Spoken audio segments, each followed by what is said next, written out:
L'agriculture emploie plus de 60% de la population active camerounaise. 9 sur 10 ménages ruraux sont d'une façon ou d'une autre employés dans l'agriculture. Mais le rendement n'est pas toujours à la hauteur des efforts fournis. Ce qui manque le plus, c'est la formation.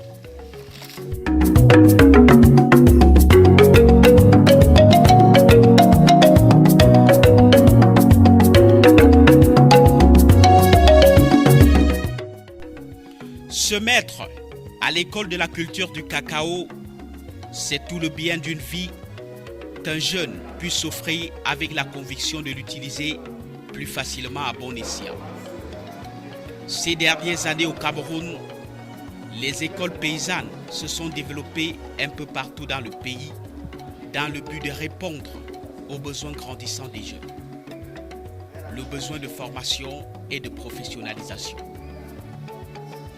Dans cette mouvance, le CICC avec son projet New Generation.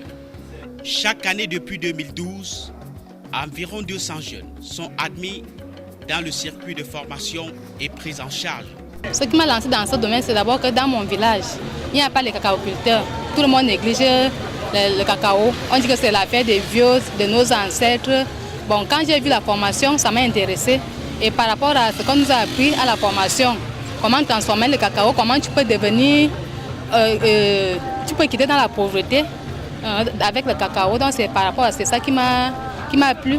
Ce que j'ai retenu, c'est d'abord quand tu mesures ton champ, on ne mesure pas le champ avec les pas. Donc il faut mesurer le champ. Un entrepreneur doit mesurer son champ avec le décamètre. Ce que je compte faire après cette formation, c'est d'être un entrepreneur de qualité. Oui. Entretenir ma famille et d'autres personnes qui auront besoin de mon aide. La formation court sur quelques années. Le temps de mettre à disposition la science requise pour un parcours du début à la fin du processus normal exigible à la cacaoculture. Il lui faut 10 hectares. Ça, c'est l'amateurisme. On ne veut plus de ça. Maintenant, le professionnalisme, c'est que sur 3 hectares, que je produise un minimum combien? 3 tonnes. Du savoir-faire théorique, mais aussi et surtout pratique, bien adapté au contexte et à l'environnement.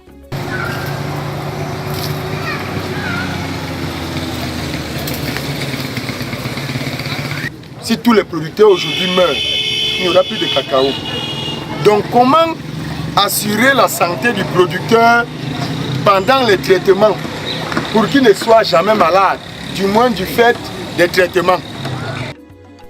Il y a en fond, outre l'amélioration de la compétitivité, le rajeunissement de la force de production, la professionnalisation des jeunes producteurs, l'accroissement de la production et la réduction du chômage, surtout en milieu rural.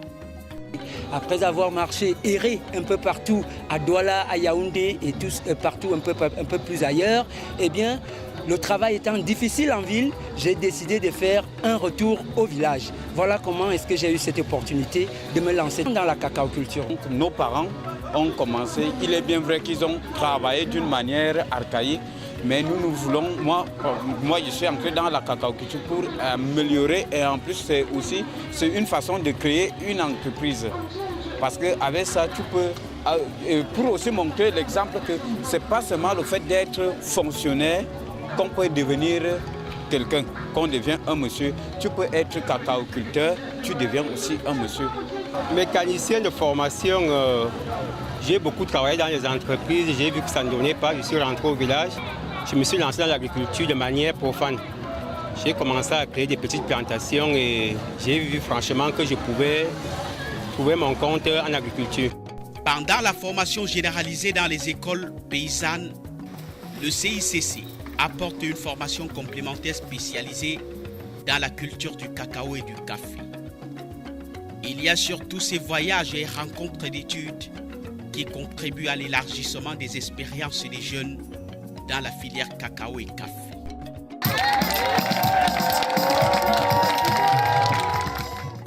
La plus-value à chaque fin de formation, c'est ce matériel et ses intrants agricoles en soutien pour permettre à ces jeunes de traduire en réalité leurs rêves. Je remercie le CCC, premièrement parce qu'il m'a motivé en me donnant d'abord les sachets, les semences. Et c'est le CCC qui m'a beaucoup poussé à faire le cacao parce que s'ils ne venaient pas me faire la formation sur la cacaoculture, je n'allais pas faire sur la cacaoculture. Je dois déjà dire merci au CICC pour cette opportunité qu'il nous offre à nous jeunes de pouvoir avoir un métier à travers le cacao. Mon espérance est que ce programme puisse durer le plus longtemps possible et qu'il soit accessible à tous les jeunes. Le compte des partenaires est bon. Satisfaction totale pour la World Cocoa Foundation. Je suis très satisfait. Je vois que la petite contribution que nous faisons au CICC arrive au champ avec ces pépinières que nous avons visitées. Et c'est une bonne chose parce que les plantes se portent bien et c'est sûr qu'au niveau technique, les jeunes sont bien formés parce que ça c'est une phase décisive pour le rendement que nous pouvons espérer avoir demain. Donc très satisfait. Le trésor, c'est dans la terre. Il suffit juste de fouiller. Fouiller avec tact et manière. Prescription de la forêt. Fire!